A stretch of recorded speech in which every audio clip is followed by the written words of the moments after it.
तड़के संसद में मणिपुर में लागू राष्ट्रपति शासन की पुष्टि करने वाले संवैधानिक संकल्प को पारित कर दिया। इस पर चर्चा के दौरान जहां कई राजनीतिक दलों ने इसका समर्थन किया, तो वहीं विपक्ष ने मणिपुर में जारी हिंसा और स्थिति से निपटने को लेकर केंद्र सरकार की कड़ी आलोचना की।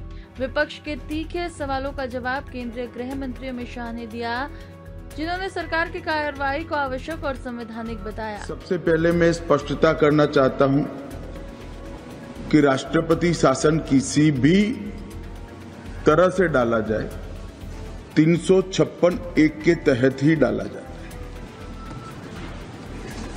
इसमें 2-3 प्रकार होते हैं। एक तो कांग्रेस के शासन में होता था, ऐसे विपक्ष की सरकारें गिराने के लिए डाला जाए, जो हमने नहीं किया है। सुनिए तो अब दूसरा,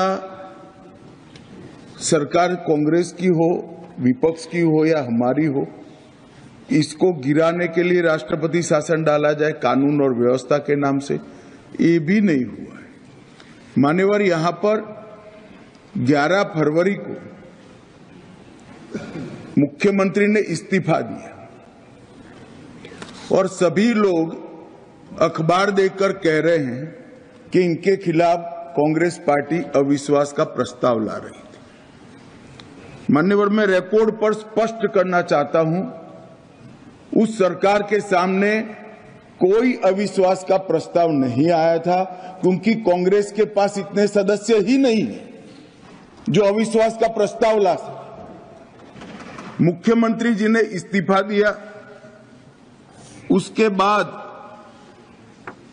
वहां के राज्यपाल ने बीजेपी के 37, एनपीपी के 6, एनपीएफ के 5, जेडीयू के 1 और कांग्रेस के 5 लोगों ने भी कोई दावा नहीं किया।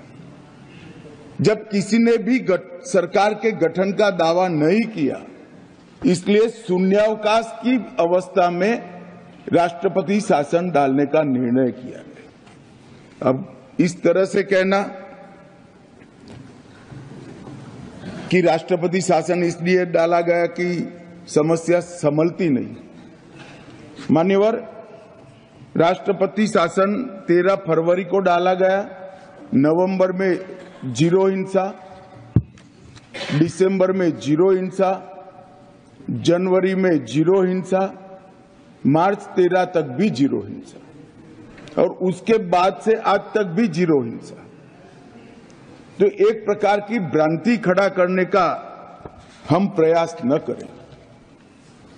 और मान्यवर, मैं 13 फरवरी 2025 के 7 साल पहले मणिपुर में क्या था। 13 फरवरी 2025 के 7 साल पहले इतनी ही मजबूत सरकार कांग्रेस की थी वहां। और क्या हुआ था, एक वर्ष में एवरेज 225 दिन बंद, ब्लॉकेड और कर्फ्यू रहा था। मैं सब बोलना नहीं चाहता था, उनके समय में हुआ, हमारे समय में हो, वो हमारा सिद्धांत नहीं है मान्यवर।